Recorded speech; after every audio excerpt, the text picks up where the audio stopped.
February 4th, 2020, Tuesday of the fourth week in Ordinary Time.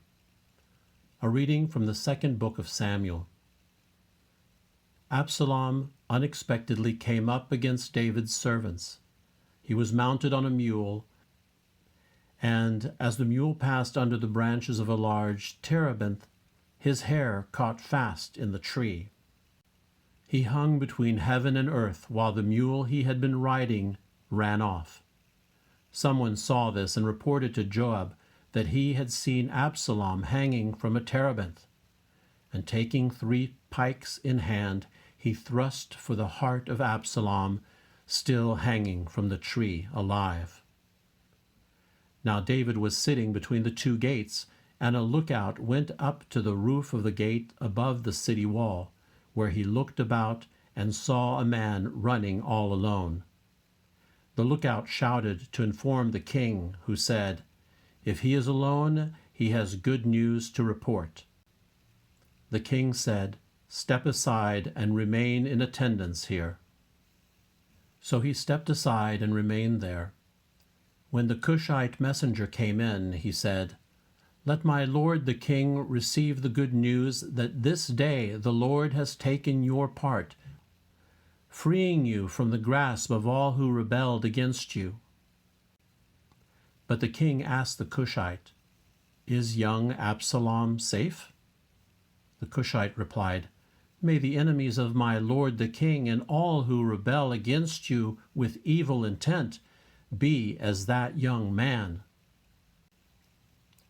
The king was shaken and went up to the room over the city gate to weep.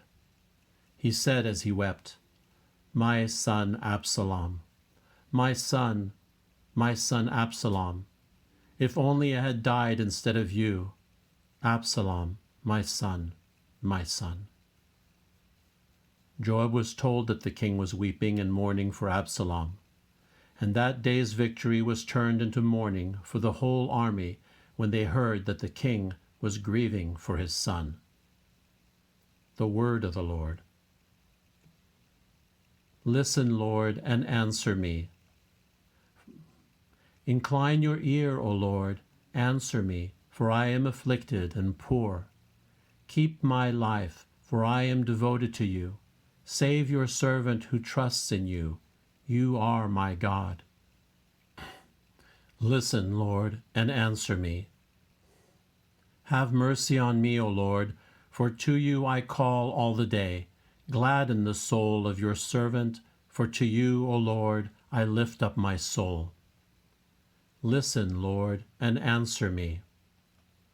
For you, O Lord, are good and forgiving, abounding in kindness to all who call upon you.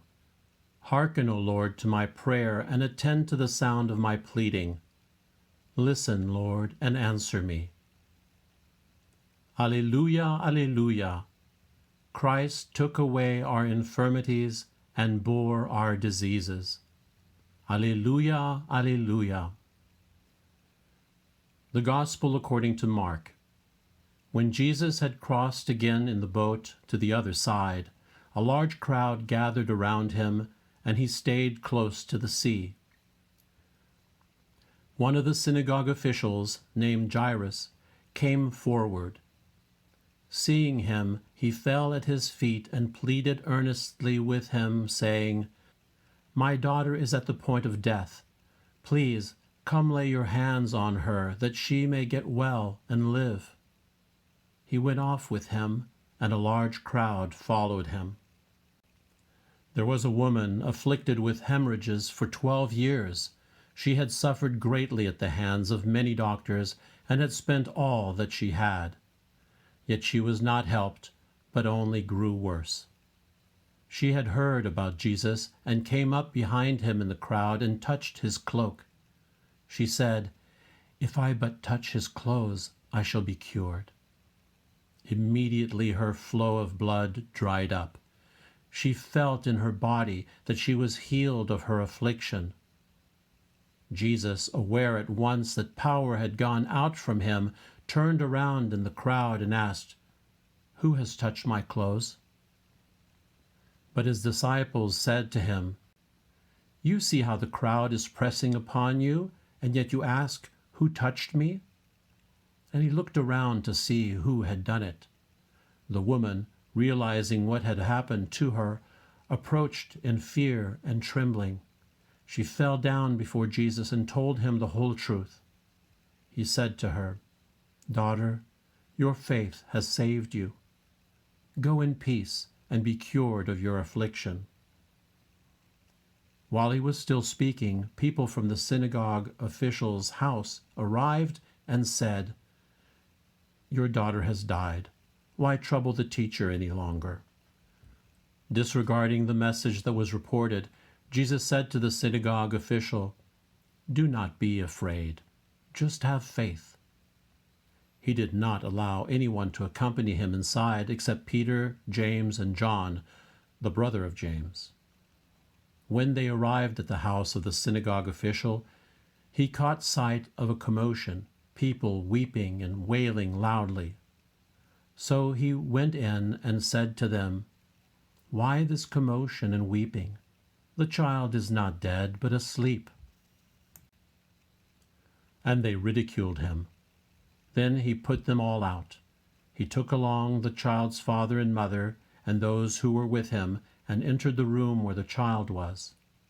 He took the child by the hand and said to her, "Talitha koum," which means, "Little girl, I say to you, arise." The girl, a child of 12, arose immediately and walked around. At that they were utterly astounded. He gave strict orders that no one should know this, and he said that she should be given something to eat. The Gospel of the Lord.